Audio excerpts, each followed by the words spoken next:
नमस्कार, मी प्रियांकाच किचनमध्ये आपलं मनापासून स्वागत आहे। आज आपण आपल्या किचनचा म्हणजेच रेसिपीचा एक खास गोडाचा पदार्थ बनवून श्री गणेशा करतोय। चला तर मग सुरुवात करूयात। आज आपण रसरशीत असा गाजराचा हलवा बनवतोय। गाजराचा हलवा बनवण्यासाठी इथे आपण साधारणतः अर्धा किलो एवढं गाजर घेतले।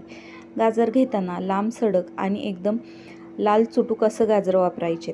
गाजराचा मध्ये जो पांढरा भाग असतो तो चाकूच्या साहाय्याने आपल्याला काढून घेऊन नंतर व्यवस्थित धुवून किसून घ्यायचे आपल्याला गाजर सगळं किसून झाल्यानंतर कढईमध्ये साधारण 3 मोठे चमचे एवढं तूप वापरायचे।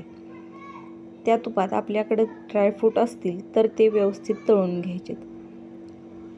ड्रायफ्रूट्स तळून झाल्यानंतर यामध्ये आपल्याला जे आपण किसून घेतलेलं गाजर आहे ते टाकून एकसारखं हलवत परतून घ्यायचे।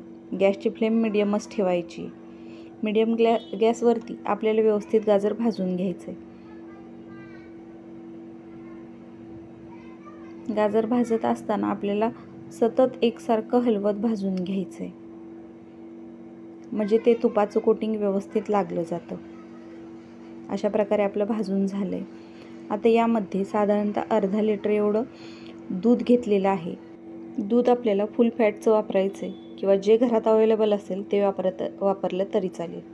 अर्धा लिटरमधलं एवढे दूध मी शिल्लक ठेवलं आहे, म्हणजे आपलं गाजराचा किस त्या दुधामध्ये जोपर्यंत बुडत नाही एवढं आपल्याला दूध घ्यायचं आहे। आपला किस व्यवस्थित बुडलेला आहे दुधामध्ये।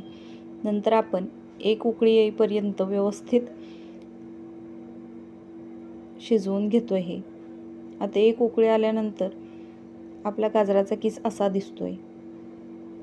परत थोडंसं हलवून आपल्याला यामध्ये आता राहिलेले जिन्नस ॲड करायचेत।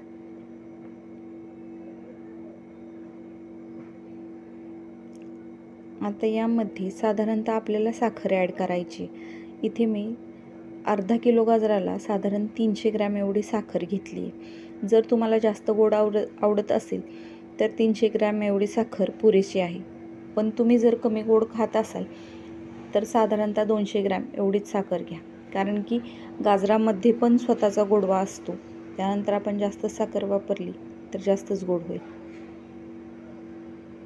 त्यामुळे 300 ग्रॅम एवढी साखर पुरेशी आहे। साखर टाकल्यानंतर आपल्याला व्यवस्थित हलवून घ्यायचे आणि साधारणतः 5 ते 7 मिनटं आपल्याला झाकणी ठेवून शिजवून घ्यायचे। 5 ते 7 मिनिटानंतर आपलं दूध व्यवस्थित आटलंय आणि गाजरही व्यवस्थित शिजलंय। आता नंतर शेवट व्यवस्थित मीडियम गॅस करून आपल्याला हे व्यवस्थित मिश्रण एकसारखं हलवून घ्यायचंय, नाहीतर खाली लागण्याची शक्यता असते। जास्त सुटसुटीत असा गाजराचा हलवा बनवू नये। थोडासा रसरशीत बनवल्यानंतरच तो खाण्यात चव आहे। नंतर शेवटच्या स्टेजला आपल्याला वेलची पूड टाकायची आहे। वेलची पूड टाकल्याने व्यवस्थित त्याला असं सुगंध आणि चवही छान लागते। वेलची पूड टाकल्यानंतर गॅस बंद करायचा आहे आणि एकसारखं हलवून घ्यायचे। अशा प्रकारे आपला गाजराचा हलवा तयार झाला। आता आपण एका डिशमध्ये सर्व करूयात।